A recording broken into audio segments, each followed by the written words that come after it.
விட்டல விட்டல விட்டல பாண்டுரங்கா விட்டல விட்டல விட்டல பாண்டுரங்கா விட்டல விட்டல விட்டல பாண்டுரங்கா விட்டல விட்டல விட்டல பாண்டுரங்கா. ஆறாவது அஷ்டபதியில் அந்த தோழியை பார்த்து சகியை பார்த்து எப்படியாவது ரமயமயா என் கிருஷ்ணனை என்னோட சேர்த்து வைன்னு பிரார்த்திக்கிறா. ஆச்சாரியனை வரிக்கிறா. கோப்திருத்வ வரணம் ததா அப்படின்னு சரணாகதி சாஸ்திரத்தில் சொன்னதுபடி வரிக்கிறா ஆச்சாரியனை. ஆச்சாரியனுடைய கிருபையை அடைஞ்ச உடனேவே அங்கே பகவானுக்கு கிருஷ்ணனுக்கு இந்த ராதையை நினைச்சு தாபம் வந்துடுத்து. இதுவரையில் ராதையை நினைக்காத கிருஷ்ணன் கிம் கரிஷ்யதி க்ஷம்யதாம் அபரம் கதாபி தவேதிருஷம் நகரோமின்னு ராதையை நினைச்சு அழ ஆரம்பிச்சுட்டார். பகவத் கிருபையை மகான்களுடைய கிருபையை அடையிற வரையில் ராதையோட ஸ்மரணம் இல்லையே கிருஷ்ணனுக்கு. இவளை பிரார்த்தனை பண்ணின உடனே தானே கிருஷ்ணனுக்கு வருது. இதெல்லாம் இந்த பக்தி சூத்திரம் பேசுது. முக்கியதஸ்து மகத் கிருபஜைவா பகவத் கிருபாலேசாத்வான்னு சொன்ன இந்த விஷயங்கள் தான் இது. மகான்களுடைய கிருபை இருந்தால்தான் அனுபவிக்க முடியுங்கிறத காமிக்கிறார். இந்த சரணமும் இப்போ 13வது அஷ்டபதியில் மாமிகைக்கு விதுரயதின்னு ஒரு சரணம் இப்போ ஆரம்பித்தேனே, அந்த சரணம் கூட காபி ஹரிம் அனுபவதி கிருத சுகிருத காமினி. பகவானை அனுபவிக்கிறதுன்னா இது இந்த விஷயங்கள்லாம் அவதார காலம்னு எடுத்துக்கவே கூடாது. அவதார காலத்திலேயும் உண்டு. கிருத்த சுகிருத்த காமினி புண்ணியம் இல்லாட்டா பகவான்கிட்ட வரவே முடியாது. ஒரே சட்டம், புண்ணியம் இல்லாதவாளால் கிட்டக்கையே வர முடியாது. அந்த புண்ணியம் தானே முக்கியமாக தேவைப்படுறது. இதில் ஆச்சரியம் என்னன்னா கிருஷ்ணனுக்கு பின்னாடி பிரம்மஸ்துதி அந்த அந்த இடங்களில் ஆரம்பத்தில் தசமஸ்கந்தத்தில் ஒரு மாலை போட்டிருக்காளாம் கிருஷ்ணனுக்கு, துளசி. அந்த துளசி மாலை எப்படி இருக்குது அப்படின்னா கழுத்தில் போட்டுட்டா அது பூமியில் பிறல்றதான். அங்கிரிமஸ்தகமா பூர்ணா, கழுத்தில் போட்ட மாலை தரையில் பிறல்றது. சைஸு கூட போயிடுத்தேன்னு கத்திரிக்கோலை கொண்டு வந்து கட் பண்ணி இந்த எக்ஸ்ட்ரா இருக்கிறத தூக்கி போடலாமோன்னு தூக்கி போட மாட்டாராம். அதையும் சேர்த்து மடித்து தூக்கி போகிறான். ஏன்னா கோவிந்த சரணப்பிரியே கச்சித் துளசி கல்யாணி கோவிந்த சரணப்பிரியே. துளசிகிட்ட உள்ள அபிமானத்தினால துளசியில் நாம் அர்ச்சனை பண்ணும்பொழுது துளசி குசுமம் கிராக்கியம், அதில் இருக்கிற பூ தான் ரொம்ப முக்கியம். இலை அது கிடைக்காட்டாதான் இலை. அந்த துளசி பூவோட கூட இந்த வனமாலையை கட்டி கிருஷ்ணன் கழுத்தில் போட்ட உடனே கார்த்தால 4 மணிக்கே துளசியை கட் பண்ணி மாலை போட்டாச்சு கிருஷ்ணனுக்கு. தினசரி இந்த துளசி பூலேருந்து தேனை குடிக்கிறதுக்கு வண்டுகள்லாம் சுற்றும். தினப்படி அந்தந்த துளசி செடியிலேருந்து தேனை பருகிண்டு போகிற அந்த வண்டு இன்றைக்கி அதை கட் பண்ணின உடனே அடாடா துளசியை காணுமேன்னு அதெல்லாம் கிராண சட்டுசு, மூக்கில் தான் அதுக்கு கண்ணு. அந்த வாசனையை பிடிச்சுட்டே கிருஷ்ணன்ட்ட வந்துடும். அது கிருஷ்ணன்ட்ட வந்தால் என்ன பண்ணும், அந்த மகரந்தம் தேனோட கூட அந்த துளசி வனமால கிருஷ்ணன் கழுத்தில் இருக்கு. அந்த அந்த வண்டுகள் யத்பாதாப்ஜயுகம் சுகந்தி துளசி லோபாத், அந்த துளசியில் உள்ள ஆசையினால தேனில் உள்ள ஆசையினால அந்த வண்டுகள் வந்து உட்கார்ந்துக்குமா. துளசியில் உள்ள ஆசையினால அந்த வண்டையும் சேர்த்து தூக்குறான் கிருஷ்ணன்கிறார். அந்த மாலை முழுக்க வண்டு, துளசியில் உள்ள ஆசையினால வண்டுகளையும் சேர்த்து தூக்குறானா. அது என்ன பண்ணும், அதில் மாலையில் இருக்கிற தேனை குடிச்சுட்டு, தேனை குடித்தா மயக்கம் வந்துடும். மயங்கி அப்படியே கீழே விழும். எங்கே விழும்னா கிருஷ்ணனோட சரணத்தில் விழும். அது எப்பேற்பட்ட சரணம்ங்கிறார். யோகி பிரார்த்திய கதிம் பிரயாந்தி மதுபாகா. யோகிகள்லாம் பிரார்த்திக்கிற கதியாது பகவத் சரணம். ஆனால் அவளுக்கு கிடைக்கல, பிரார்த்தனையில் தான் இருக்கு. யோகிகளுக்கு பிரார்த்தனையில் இருக்கிற பகவத் சரணம் இந்த துளசியை ஆசிரியிச்ச வண்டுகளுக்கு சுவாவமாக சித்திச்சுடுதான் பகவானுடைய சரணாரவிந்தம். இந்த துளசி கழுத்தில் போட்டிருக்கா, பூமியில் பிறல்றது. துளசி நவதாமபிஹி கோமளைஹி சர்வகாத்ரேஷு. சர்வகாத்ரேஷுன்னா ஏன் மாலை பெருசாக கட்டிவிட்டா குண்டா போட்டுருக்கிற கிருஷ்ணனோ பாலகிருஷ்ணன். அது என்ன ஆச்சுன்னா மாலை உடம்ப மறைக்கிறதா. நல்லா விஸ்தாரமாக பிரம்மாண்டமாக குண்டா இருக்கிறவா மாலை போட்டுண்டா பிசு பிசுன்னு இருக்கும். இவரே குழந்தை தானே. இவர் கழுத்தில் இந்த மாலையை போட்ட உடனே கோமளைஹி சர்வகாத்ரேஷு இப்படி ஒரு மாலையை அப்படி வாரி அணைச்சு கிருஷ்ணன் வச்சுன்னு இருக்கான். சுகாச்சாரியார் சொல்கிறார், இது யார் போட்ட மாலைன்னு கேட்டான் ராஜா. இப்படி ஒரு மாலையை துளசியை அணைச்சுன்னு இருக்கார், வண்டை சேர்த்து தூக்குறார், திருவடியில் 1000 வண்டு கிடக்கு, கீழே பிறல்ற மாலையை கட் பண்ணாமல் எடுத்து சுருட்டி மடியில் கையில் வச்சு நிற்கிறாரு.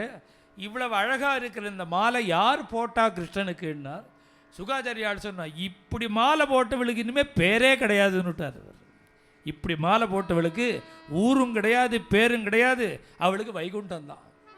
பூரி புண்ணியவதர்ப்பிதை.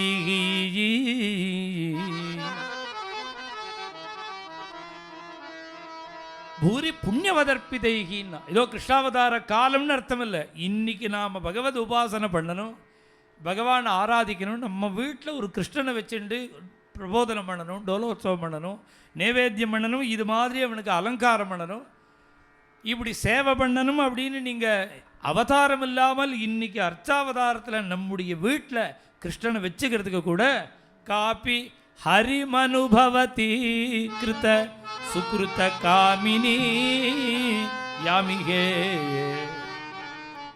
அப்படி ஒரு கிருஷ்ணனை நாம் வீட்டில் வச்சுண்டு, ராதாகிருஷ்ணனை வச்சுண்டு, பாண்டுரங்கனை வச்சுண்டு, ஒரு ராமரை வச்சுண்டு இப்படி நாம் ஆராதனை பண்ணுறதா இருந்தால் கிருத்த சுகிருத்த காமி.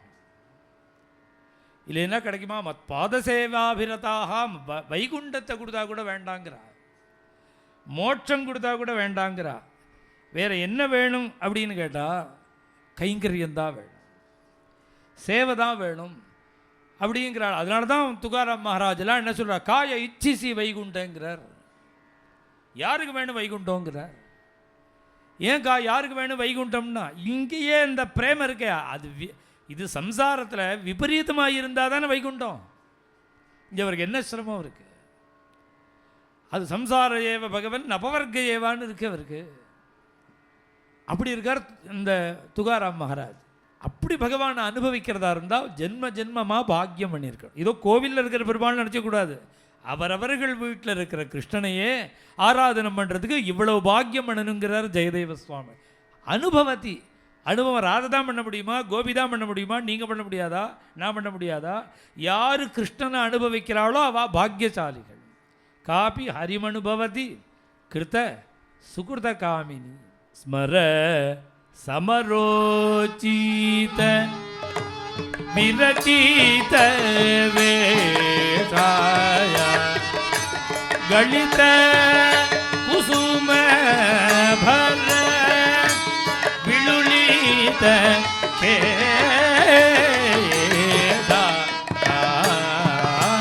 மது ரிபுணா இலசதி யுவதி அதிக குணா.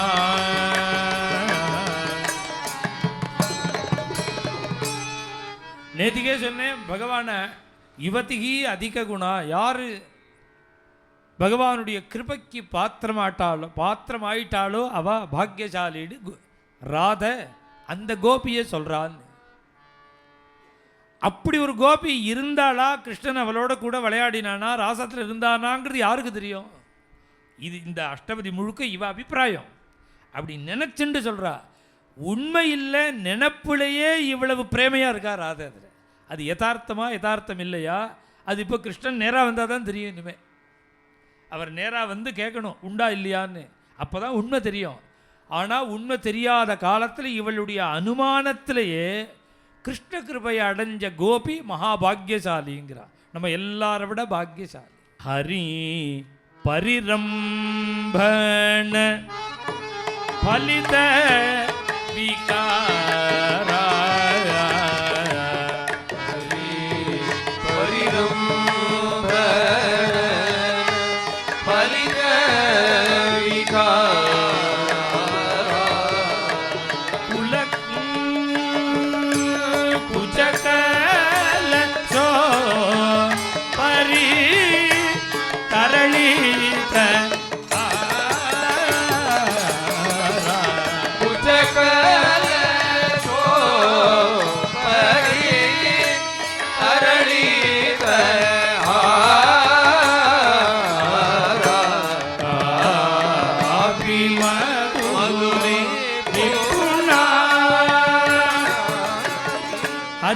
கதையா சொல்றா. ஹரிரம்பண ஹரி பரிரம்பண பலித விகாரம். இதெல்லாம் பாகவதத்திலேயே நாராயணியத்திலேயே சொன்ன விஷயம்.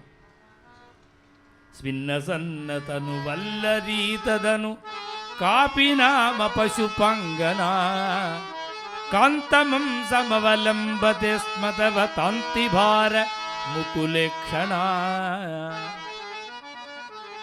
அங்கனா மங்கனா மந்தரே மாதவஹான்னு இப்படி செட்டு பிரித்து இத்தமா கல்பிதே மண்டலேன்னு சுற்றும் பொழுது இந்த பக்கம் ஒரு கோபி அந்த பக்கம் ஒரு கோபி.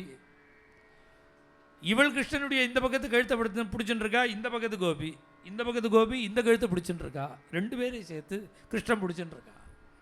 கிருன்னு இப்படி சுற்றும் பொழுது ஸ்வின்ன சன்ன தனு உடம்பு முழுக்க குப்புன்னு வேர்த்து சோர்ந்து போய் வல்லரீததனு காபி நாம பசுபங்கனா.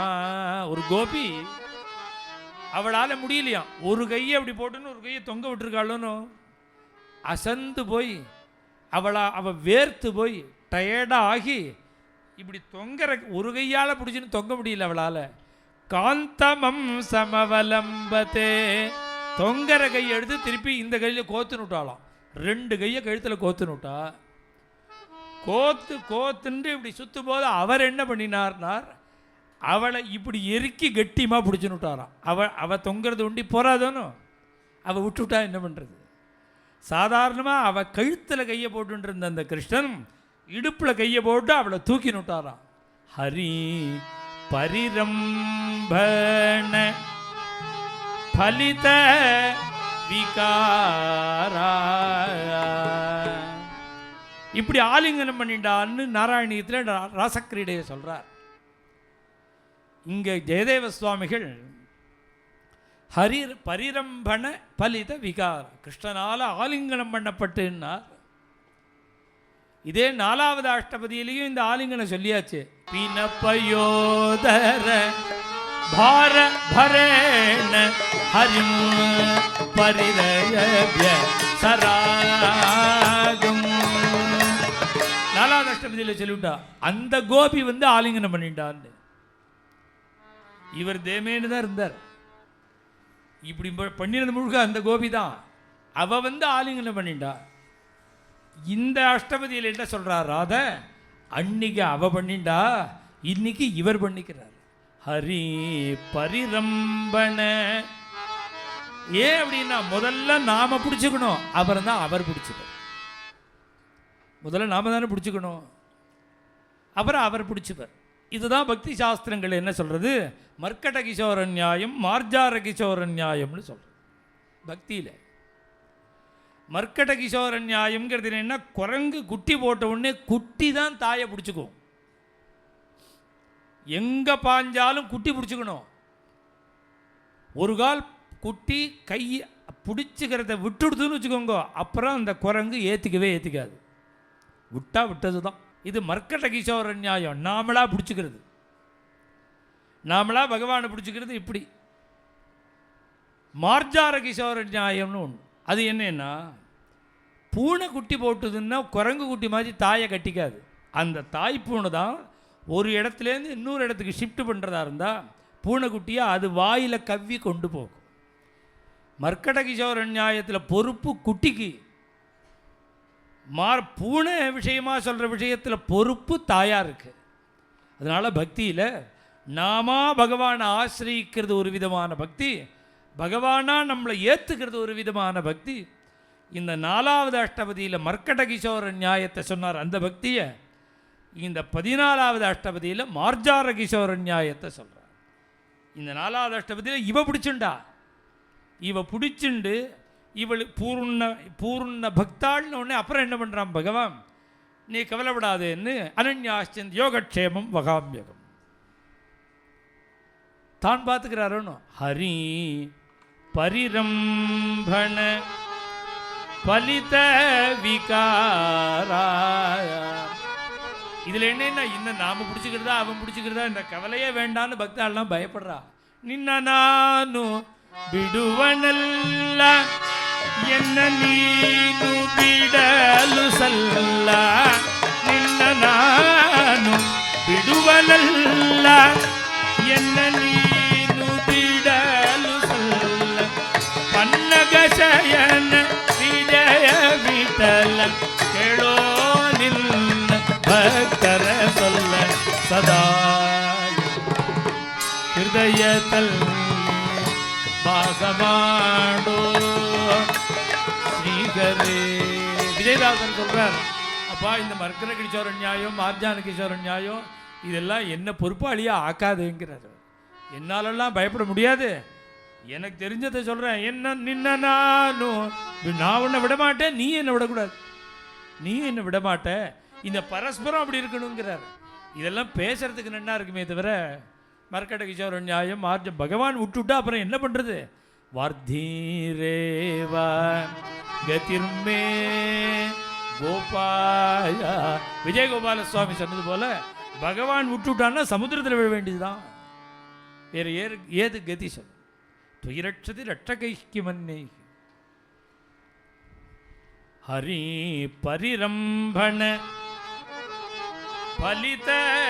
அப்படி பகவான் இப்படி தொட்டானா, தொட்ட உடனே என்ன ஆச்சுன்னா பலித விகாரா.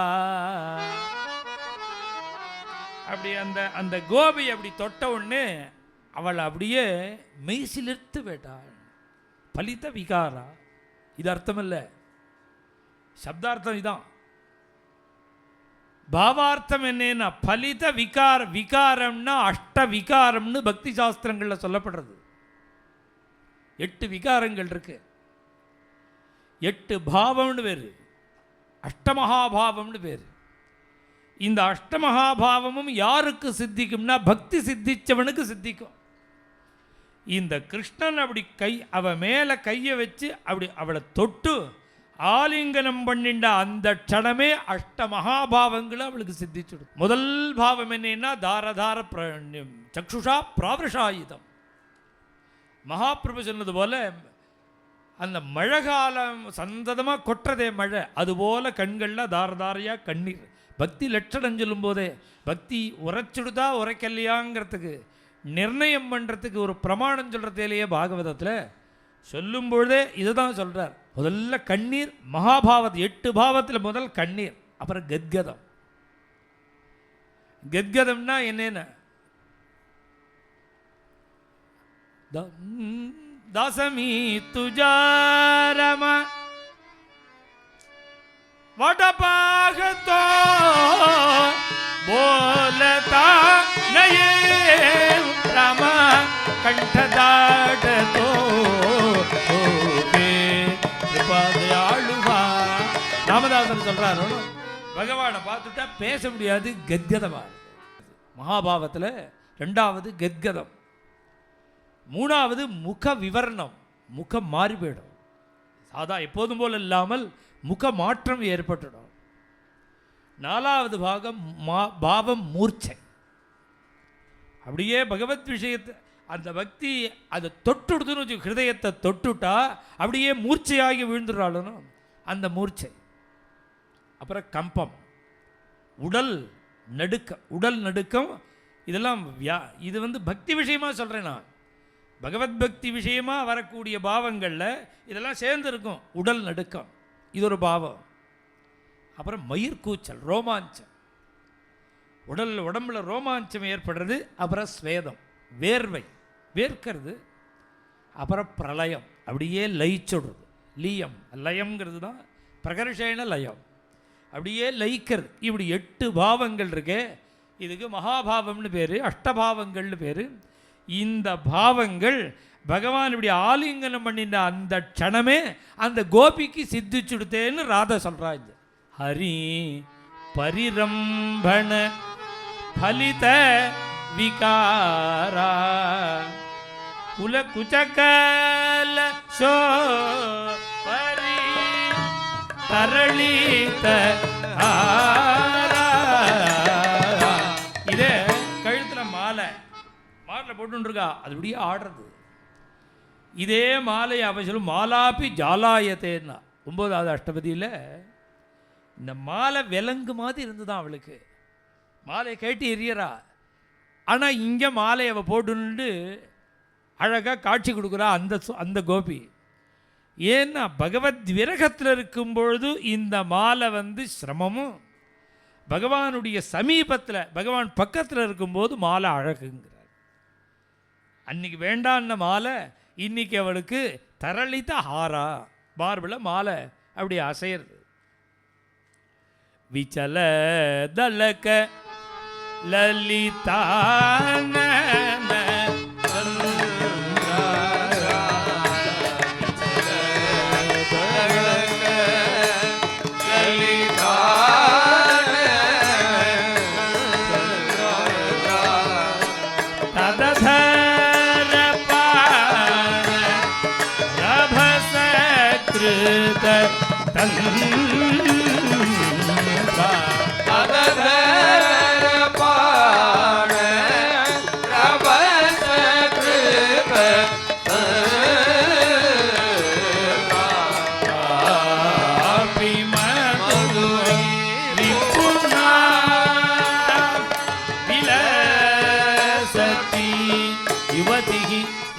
தருணத்தில் அந்த கோபியோட திருமுகத்தோட அழக வர்ணிக்கிறார்.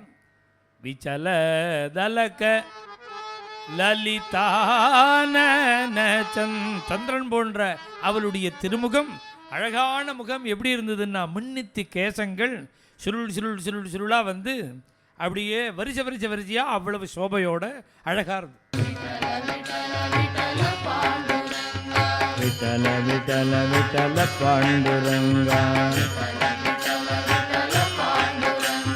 விட்டல விட்டல விட்டல பாண்டுரங்கா.